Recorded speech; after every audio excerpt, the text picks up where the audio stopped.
Hello everyone, स्वागत है आप सभी का passion of history YouTube channel पर।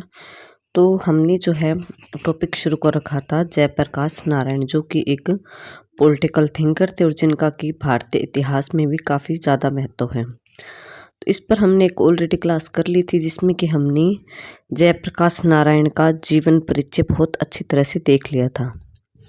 उसके बाद आज हम जो है इस क्लास में करने वाले हैं जयप्रकाश नारायण के राजनीतिक विचार। कि महात्मा गांधी की तरह जयप्रकाश नारायण जो है राजनीतिक विचारक नहीं थे, मतलब उन्होंने इतने ज़्यादा अपने थॉट राजनीति के ऊपर नहीं दिए हैं, इसलिए उनकी कोई इस प्रकार की रचना नहीं मिलती जिसमें उनके राजनीतिक विचारों का उल्लेख हो। मतलब कि उन्होंने कोई ऐसी पुस्तक नहीं लिखी जिसमें कि उनके राजनीति के बारे में थॉट को लाइन टू लाइन लिखा हुआ हो।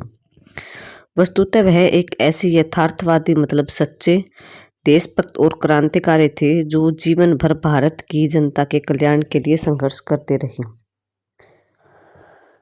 इस संघर्ष में उन्हें विभिन्न प्रकार की परिस्थितियों का भी सामना करना पड़ा कि उन्होंने जो स्ट्रगल किया भारत की जनता के लिए,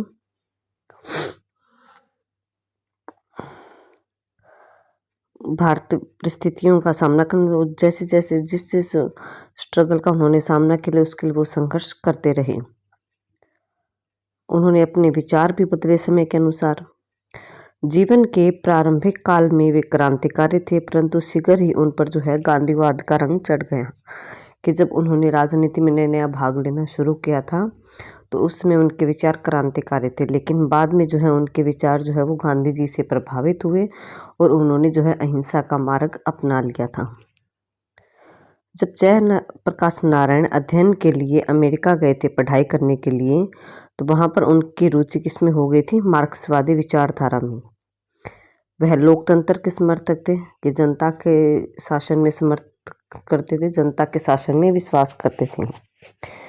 किंतु जब उन्होंने जो राजनीतिक पार्टियां थी, दल थे, उनमें भ्रष्टाचार को देखा तो वे दल विहीन लोकतंत्र पर बल देने लगे कि बिना ही दल का, बिना ही ग्रुप का जो है लोकतंत्र होना चाहिए, जहां पर सिर्फ जनता का शासन हो।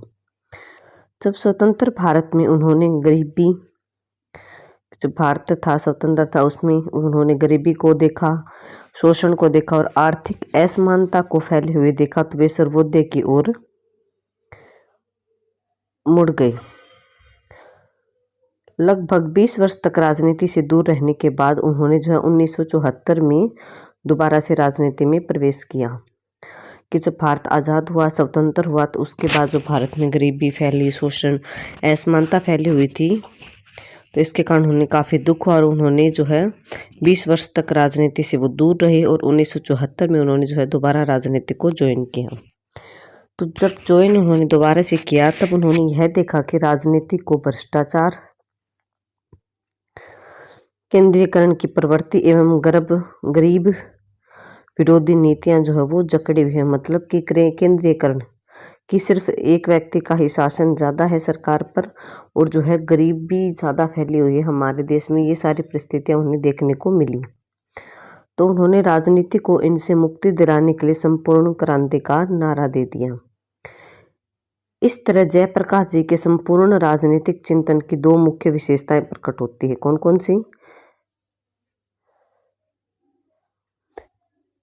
पहली है कि उनके राजनीतिक विचारों में निरंतरता या स्थिरता नहीं है, बल्कि ये सदैव गतिशील रहे। मतलब कि इनके विचार जो है समय के अनुसार बदलते रहे हैं। ये नहीं कि उन्होंने जो शुरू में विचार थे उनके राजनीति को लेकर वहीं आगे चलकर भी रहे। इसका प्रमुख कारण यह है कि उन्होंने मौजूदा परिस्थितियों में जो भी व्यवहारिक लगता था, कि जो सिचुएशन थी उसके अकॉर्डिंग जो उन्हें अच्छा लगता था उसी के अनुरूप वे अपने विचार बदल लेते थे। और दूसरा हमारा पॉइंट क्या है इसमें, कि उनके विचारों में चाहे जो भी बदलाव आया, उन्होंने नैतिक मूल्यों को कभी नहीं छोड़ा। यही कारण है कि नैतिकता जो है उनके चिंतन की आधारशिला बन गई। मतलब इनके जो पॉइंट्स है राजनीतिक के विचार, उनको जो हम एक एक पॉइंट्स के थ्रू देखते हैं। जैसे कि सबसे पहला पॉइंट उनका राजनीति के बारे में है समाजवाद संबंधी विचार। भारतीय समाजवाद के जो आधिकारिक विद्वान हैं उनमें जयप्रकाश नारायण की विशेष रूप से गिनती की जाती है कि समाजवाद को लेकर हम जितने भी विचारकों को देखते हैं उनमें जयप्रकाश नारायण का नाम भी जो है अच्छी तरह से लिया जाता है। जयप्रकाश नारायण भारतीय समाजवाद के सर्वाधिक अग्रणी नेता कि समाजवाद का जहाँ भी मैटर उठा, जहाँ भी बात छिड़ी, वहाँ पर सबसे आगे रहे, प्रचारक थे और प्रवक्ता, भाषण देने वाले रहे। जब जयप्रकाश नारायण अमेरिका में पढ़ाई कर रहे थे तो वहाँ उन्हें मार्क्सवादी साहित्य पढ़ने का अवसर मिला कि वो मार्क्सवाद से प्रभावित होने, वहाँ उन्हें मार्क्सवाद से जो रिलेटेड पुस्तकें थी उनको पढ़ने का अवसर मिला। इससे पहले उन्होंने 1917 की रूस की क्रांति ने भी उनको काफ़ी प्रभावित किया था, जयप्रकाश जी को। इन प्रभाव के कारण उनकी जो है समाजवाद में आस्था और गहरी हो गई। वे आर्थिक असमानता एवं उत्पादन के साधनों पर निजी स्वामित्व के विरुद्ध थे, मतलब कि वो नहीं चाहते थे कि किसी एक व्यक्ति का इन सब पर अधिकार हो। उन्होंने भारत में समाजवाद लागू करने की सोची। इस उद्देश्य की पूर्ति के लिए उन्होंने 1934 में कांग्रेस समाजवादी दल में काफ़ी महत्वपूर्ण भूमिका का निर्वाह किया। एक समाजवादी विचारक के रूप में उन्होंने एक पुस्तक भी लिखी जिसका शीर्षक था समाजवाद क्यों, कि समाजवाद क्यों ज़रूरी है या फिर क्यों, इसके बारे में उन्होंने पुस्तक भी लिखी जिसका शीर्षक या टाइटल था समाजवाद क्यों। इस पुस्तक में उन्होंने भारतीय संदर्भ में जो है भारत के पॉइंट ऑफ व्यू से जो है समाजवाद की व्याख्या की कि समाजवाद है क्या और ये समाज के लिए क्यों ज़रूरी है।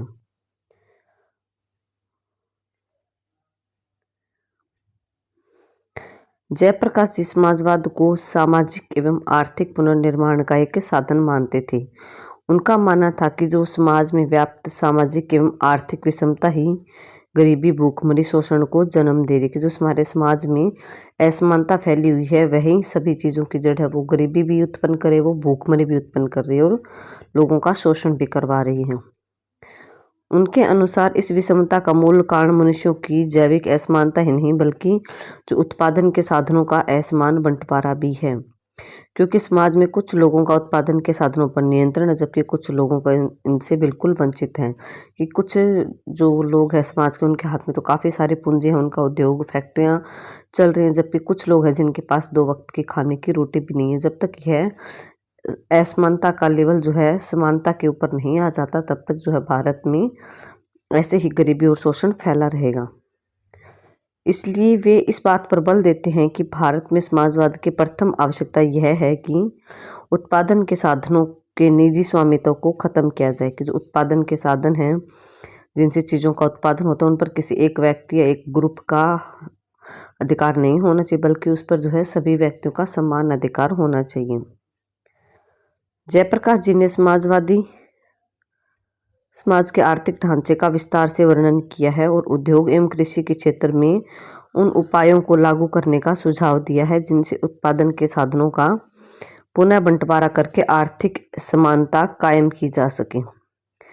उनका कहना था कि उद्योगों का राष्ट्रीयकरण करने से सच्चा समाजवाद स्थापित नहीं किया जा सकता, क्योंकि ऐसा करने से केंद्रीयकरण की प्रवृत्ति को बढ़ावा मिलता है, जिसके परिणाम स्वरूप नौकरशाही के हाथों में शक्ति आ जाती है। जयप्रकाश जी का विचार है कि भारत जैसे देश में बड़े पैमाने वाले उद्योग भी आर्थिक विषमता को बढ़ावा देते हैं, कि जो भारत देश है उसमें जो है आर्थिक विषमता भी फैली हुई है और जो काफ़ी बड़े बड़े फैक्ट्री या उद्योग लगे हैं वो इस चीज़ को फैलाने में ज़्यादा हेल्प करते हैं, जिससे अनेक प्रकार की आर्थिक समस्याओं का जन्म होता है। यही कारण है कि वे राज्य के प्रयासों द्वारा गृह एवं कुटीर उद्योगों की स्थापना करके आर्थिक साधनों के विकेंद्रीकरण पर बल देते हैं। उनके मतानुसार लाखों हाथों में छोटे छोटे उद्योगों का स्वामित्व आ जाने के कारण जो आर्थिक समानता है उसके लक्ष्य की प्राप्ति की जा सकती है, कि छोटे छोटे उद्योगों को स्थापित किया जाए, वहाँ पर लोगों को अच्छे से काम दिया जाए, उनको अच्छे से सैलरी दी जाए, ना कि एक बड़ा उद्योग स्थापित किया जाए। मतलब वो छोटे छोटे उद्योगों की स्थापना के बारे में ज़्यादा बल देते थे। कृषि के क्षेत्र में समाजवाद का अर्थ स्पष्ट करते हुए जयप्रकाश जी कहते हैं कि जो जमींदारी व्यवस्था है उसको खत्म किया जाए, जिससे भूमि का स्वामित्व जोतने वालों के हाथ में आ जाए। भूमि का स्वामित्व मतलब भूमि पर अधिकार जो है जोतने वाले के हाथ में, मतलब कि जो किसान है जो उस भूमि को जोतता है उसके हाथ में पूरा का पूरा कंट्रोल आ जाए। साथ ही वे सहकारी खेती का समर्थन करते हैं। साथ ही वे सहकारी ऋण एवं बाजार व्यवस्था के माध्यम से किसानों एवं मजदूरों को साहूकारों द्वारा किए जाने वाले शोषण से मुक्ति भी दिलाना चाहते हैं। वे एक प्रकार से कृषि एवं उद्योग दोनों ही क्षेत्रों में उत्पादन के साधनों के समाजीकरण के पक्ष में हैं। वे बैंकों, यातायात के साधनों, व्यापारिक संस्थानों एवं बड़े बड़े उद्योगों का समाजीकरण करने पर बल देते हैं। तो ये उन्होंने टोटली जो है समाजवाद के बारे में बताया कि उनकी क्या सोच थी और किसके द्वारा जो है समाज में, भारतीय समाज में जो है समाजवाद को अच्छी प्रकार से स्थापित किया जा सकता है। तो उन्होंने कहा कि जो भूमि का स्वामित्व उस पर किसानों का ही अधिकार हो, जमींदारी व्यवस्था खत्म कर दी जाए, सहकारी खेती की मिलकर खेती की जाए और जो किसान मजदूरों को साहूकार जो जिनसे ऋण लिया जाता है उनके शोषण से मुक्ति दिलाई जाए और बैंकों, यातायात के साधनों, व्यापारिक संस्थानों में बड़े बड़े उद्योगों का समाजीकरण करने पर बल देते हैं कि जो बैंक है, यातायात के साधन, उन पर सभी का समाज में बराबर अधिकार हो। जयप्रकाश जी भारत में समाजवाद स्थापित करने के लिए नैतिक एवं लोकतांत्रिक साधन अपनाने का सुझाव देते हैं, क्योंकि गांधी जी की तरह वे भी साध्य के साथ साथ साधनों की पवित्रता पर बल देते हैं। उनका विश्वास है कि समाजवाद जो है हिंसात्मक व अनैतिक साधनों द्वारा कायम नहीं किया जा सकता। गांधी जी की तरह जयप्रकाश नारायण का भी यही मानना था कि जो समाजवाद की स्थापना हम भारत में करना चाहते हैं वो हिंसात्मक साधनों और अनैतिक साधनों द्वारा कायम नहीं किया जा सकता, उसको हम अहिंसात्मक तरीके से भी अपने समाज में कायम कर सकते हैं। वस्तुतः जयप्रकाश जी लोकतांत्रिक समाजवादी हैं, मार्क्स की तरह क्रांतिकारी समाजवादी नहीं। मतलब कि जो मार्क्स के विचारों से प्रभावित हुए थे वो तो क्रांति के द्वारा समाज में समाजवाद की स्थापना करना चाहते थे, जबकि जयप्रकाश नारायण जो था इनके विचार थोड़े से इनसे अलग थे। ये लोकतंत्र के द्वारा समाज में समाजवाद की स्थापना करना चाहते थे।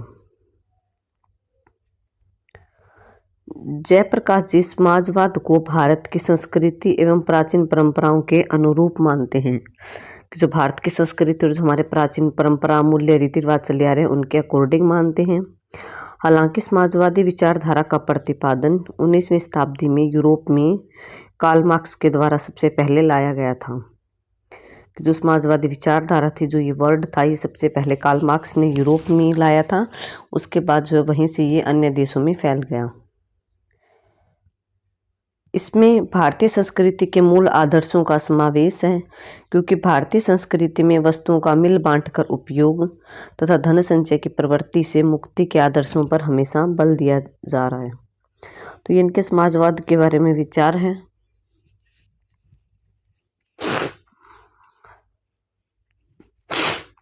नेक्स्ट हमारा पॉइंट रहेगा राष्ट्रवाद संबंधी इनके कौन कौन से विचार थे जयप्रकाश नारायण के। राष्ट्र, अपने देश के बारे में इनके क्या विचार थे, नेशनलिज्म।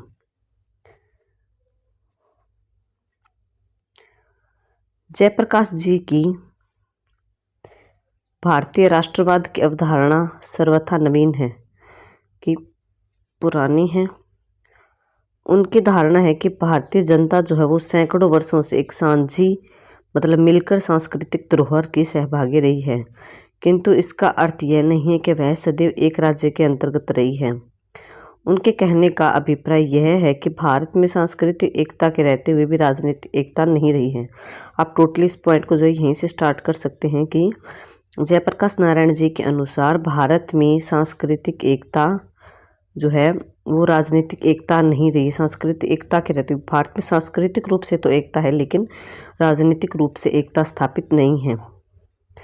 उनका विचार है कि राष्ट्रवाद के लिए सांस्कृतिक एवं राजनीतिक एकता दोनों का होना जरूरी है, कि अगर हम एक अच्छे राष्ट्रवाद के, एक अच्छे राष्ट्र की स्थापना करना चाहते हैं तो उसके लिए सांस्कृतिक एकता भी जरूरी है और राजनीतिक एकता भी। वे कहते हैं कि भारत में ब्रिटिश शासन लागू होने के बाद, अंग्रेजों का शासन लागू होने के बाद जिस राजनीतिक एकता का उदय हुआ वह राष्ट्रवाद की उत्पत्ति के लिए उपयुक्त नहीं थी। कि अंग्रेजों के काल में जो राजनीतिक एकता हमारे देश में उत्पन्न हुई वो हमारे देश के लिए ज़्यादा लाभदायक नहीं है, अच्छी नहीं है।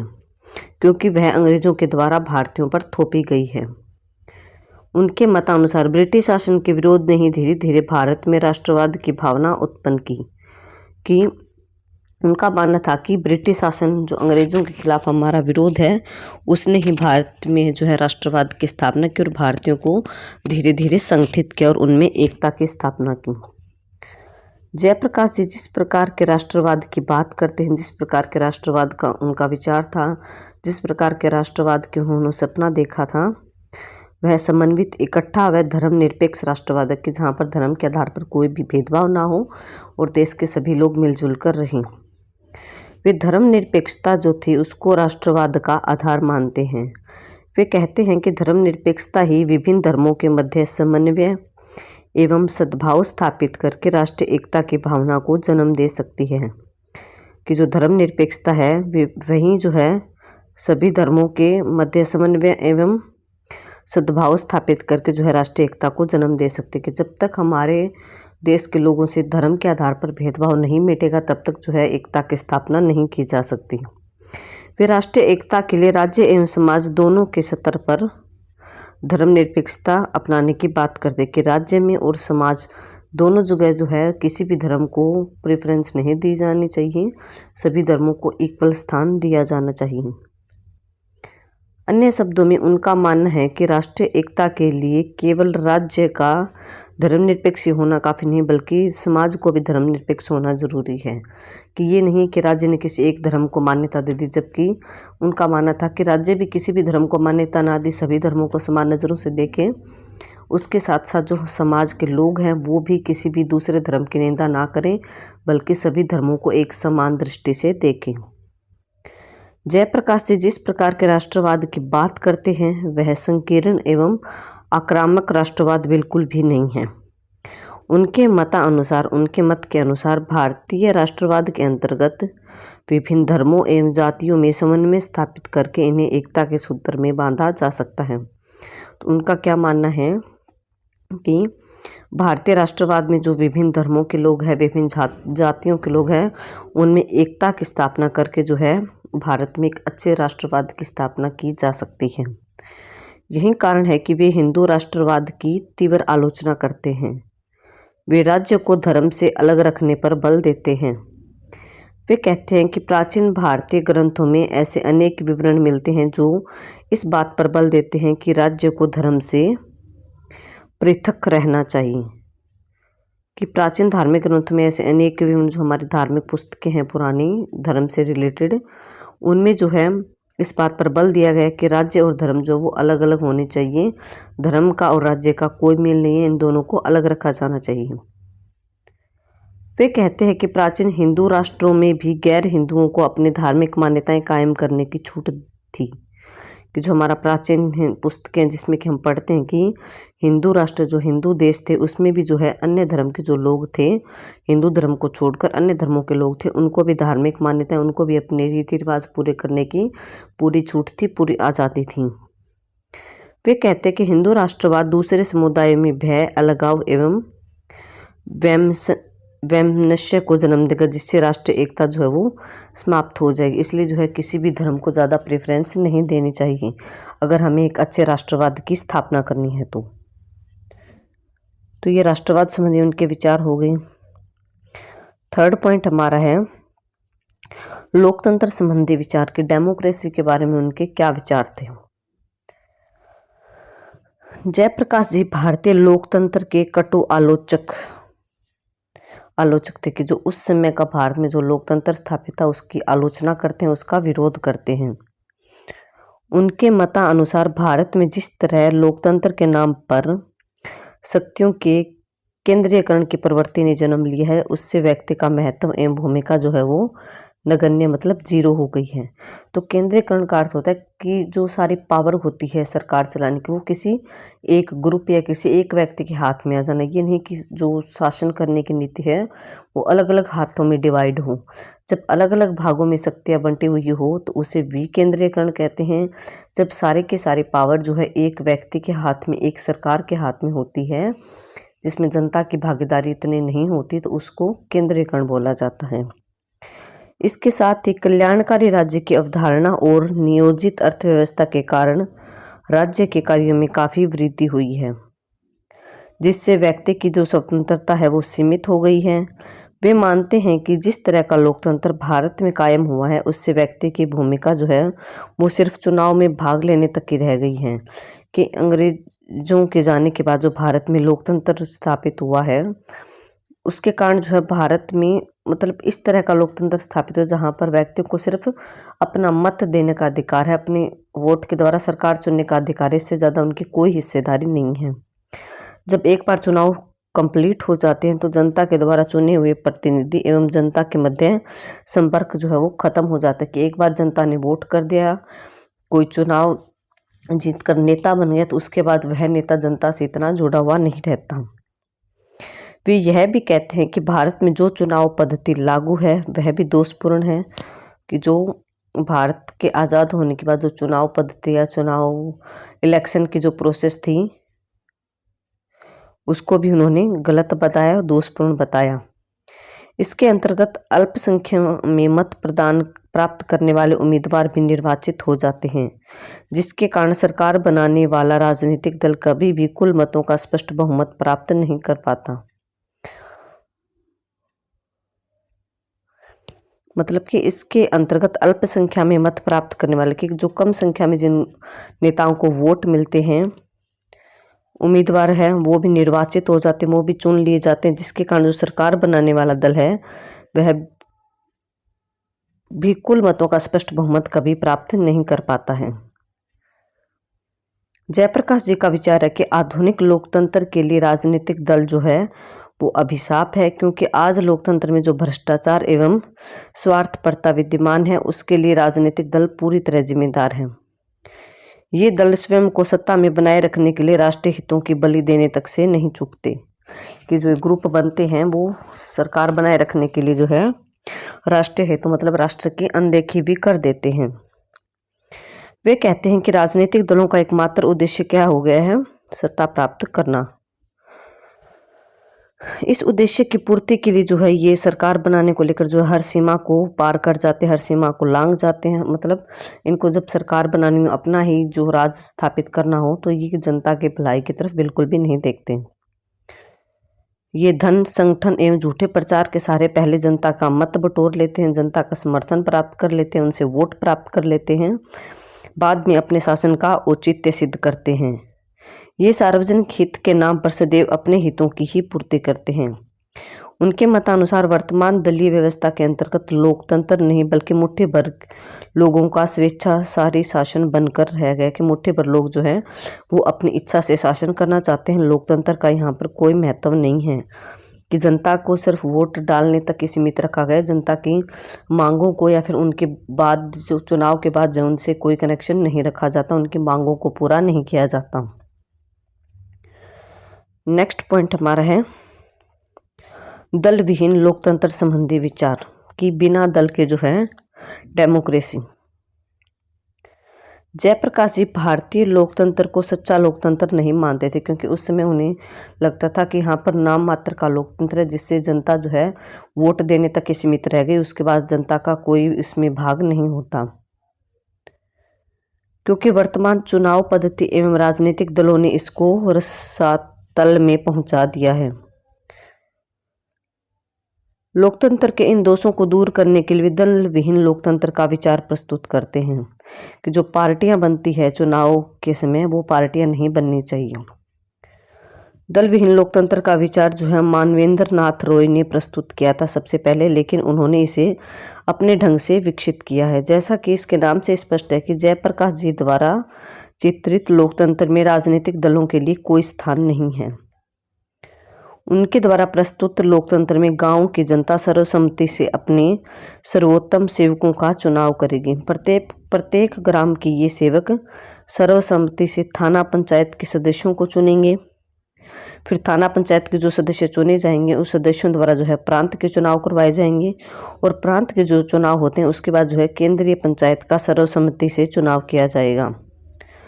स्पष्ट है कि जयप्रकाश जी द्वारा प्रस्तुत दल विहीन लोकतंत्र में राजनीतिक दलों का कोई अस्तित्व नहीं होगा और प्रत्येक स्तर पर प्रतिनिधियों का चुनाव जो है वो सर्वसम्मति से किया जाएगा। तो इन्होंने जो है दल विहीन बिना पार्टी के जो है कहा कि चुनाव करवाया जाना चाहिए।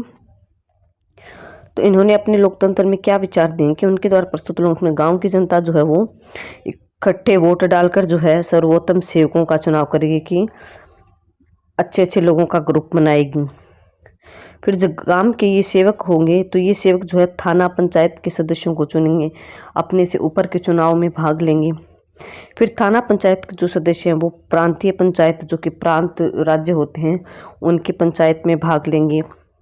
और प्रांतीय पंचायत के बाद जो केंद्र का जो पूरे देश का चुनाव होता है उसके चुनाव में जो है ये प्रांतीय पंचायतों के जो मेंबर होते हैं वो भाग लेंगे। तो इस तरह से जो है कोई भी पार्टी गठित नहीं होगी, कोई भी दल गठित नहीं होगा, जिसके कारण जो है दल विहीन लोकतंत्र में राजनीतिक दलों का कोई अस्तित्व नहीं होगा। प्रत्येक स्तर पर प्रतिनिधियों का चुनाव जो है वो सर्वसम्मति से सबकी सहमति से किया जाएगा। नेक्स्ट हमारा पॉइंट है, 5 पॉइंट कंप्लीट कर लेते हैं आज। विकेंद्रीकरण पर बल, डिसेंट्रलाइजेशन। उन्होंने कहा कि जो शक्तियां हैं, जो पावर है सरकार की, वो एक व्यक्ति में सीमित नहीं होनी चाहिए, वो अलग अलग भागों में बंटी हुई होनी चाहिए। जयप्रकाश जी राजनीतिक एवं आर्थिक दोनों ही क्षेत्रों में केंद्रीयकरण का विरोध करते हैं कि चाहे वो राजनीतिक हो चाहे वो पैसे का मामले हो, शक्ति जो है वो किसी भी एक इंसान के हाथ में, एक ग्रुप के हाथ में नहीं होनी चाहिए। उनका मानना है कि केंद्रीयकरण एवं लोकतंत्र जो है वो परस्पर विरोधी हैं, कि जहाँ पर केंद्रीयकरण होगा, जहाँ पर शक्ति सारे के सारे जो पावर है, सारा का सारा जो काम का सिस्टम है वो अगर कुछ व्यक्तियों के हाथों में, एक ग्रुप के हाथों में, एक व्यक्ति के हाथों में होगा तो वहाँ पर लोकतंत्र की स्थापना कभी भी नहीं हो सकती। ये दोनों एक दूसरे के अपोजिट है। वे केंद्रीयकरण को व्यक्तिगत स्वतंत्रता के लिए खतरनाक मानते हैं, कि व्यक्ति की स्वतंत्रता, व्यक्ति की आज़ादी के लिए केंद्रीयकरण जो है सबसे ज़्यादा नुकसानदायक है। साथ ही केंद्रीयकरण से जनता की शासन में सहभागिता भी कम हो जाती है और नौकरशाही को बढ़ावा मिलता है। इस तरह उनके मतानुसार, कि जयप्रकाश नारायण जी के मतानुसार, जहां आर्थिक केंद्रीयकरण होगा वहां पूंजी और उत्पादन के साधन थोड़े से लोगों के हाथों में सिमट कर रह जाएंगे। कि जहां पर आर्थिक केंद्रीकरण की पैसे को लेकर केंद्रीकरण जहां पर होगा वहां पर जो पूंजी और उत्पादन के जो साधन हैं वो थोड़े से अमीर लोगों के हाथ में ही सीमित रह जाएंगे, आम जनता तक जो है उनका लाभ नहीं पहुंच पाएगा। इन सभी कारणों से जयप्रकाश केंद्रीयकरण के प्रबल समर्थक बन जाते हैं। उन्होंने विकेंद्रीकरण का प्रबल समर्थन किया है। जयप्रकाश नारायण जी चाहते हैं कि शक्तियों का विकेंद्रीकरण जो इतना अधिक हो कि प्रत्येक स्तर पर जनता जो है शासन में ज़्यादा से ज़्यादा भाग ले सके, कि जनता के द्वारा जो है सरकार में ज़्यादा से ज़्यादा हिस्सेदारी लिए जा सके। कि विकेंद्रीकरण मतलब शक्तियों का बंटवारा इतना ज़्यादा होना चाहिए। उनके मतानुसार शासन का ढांचा इस प्रकार का होना चाहिए कि उच्च स्तरीय संस्थाओं के पास कम और निम्न स्तरीय संस्थाओं के पास ज़्यादा शक्तियाँ होनी चाहिए। इसलिए वे शासन के ढांचे का आधार ग्राम पंचायतों को बनाते हैं, कि सबसे पहले ग्राम पंचायतों का चुनाव किया जाना चाहिए अच्छे प्रकार से, फिर वो आगे चलकर जो है बड़े चुनाव में भाग ले सकें। उनके मतानुसार ग्राम पंचायतों द्वारा सर्वसम्मति से जो निर्णय लिए जाएंगे और ग्राम पंचायत ही मिल बैठकर सर्वसम्मति से जो है राज्य विधानमंडल और केंद्रीय विधानमंडल जो संसद होते हैं उसके सदस्यों का चुनाव करेगी। क्योंकि ग्राम पंचायत में जो सदस्य चुने जाएंगे वो अच्छे होंगे, टैलेंटेड होंगे, उन्हें योग्यता के बल पर चुना जाएगा, और अगर उनको योग्यता के बल पर चुना जाएगा तो वो आगे भी सरकार को योग्यता के बल पर चुन पाएंगे।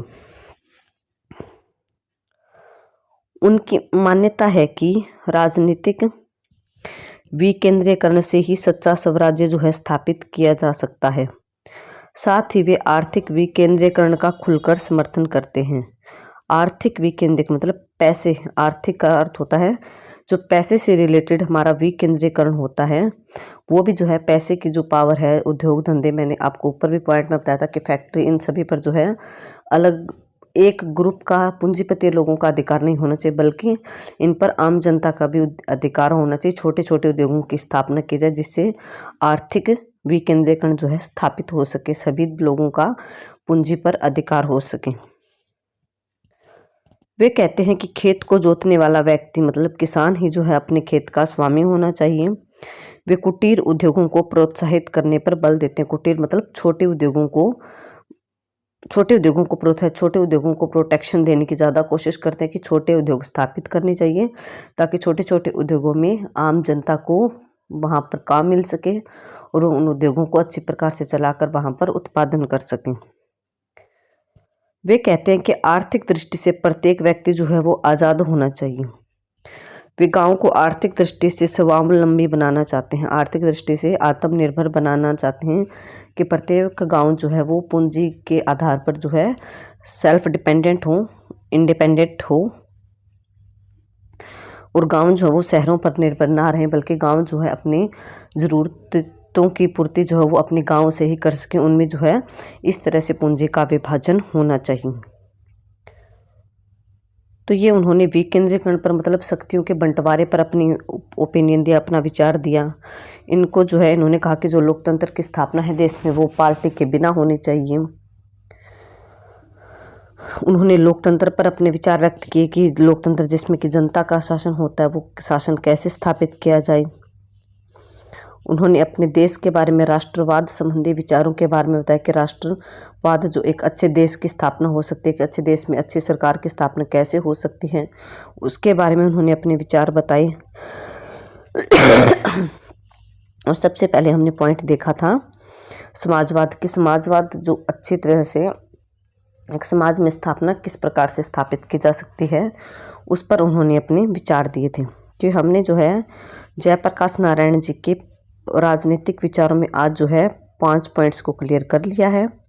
बाकी के जो पॉइंट्स होंगे उनको हम नेक्स्ट क्लास में क्लियर करेंगे। तो आई होप आज की क्लास जो आपको अच्छी लगी होगी। अगर आपको क्लास अच्छी लगती है तो प्लीज़ क्लास को लाइक करें, शेयर करें और चैनल को सब्सक्राइब ज़रूर करें। Okay, thank you everyone.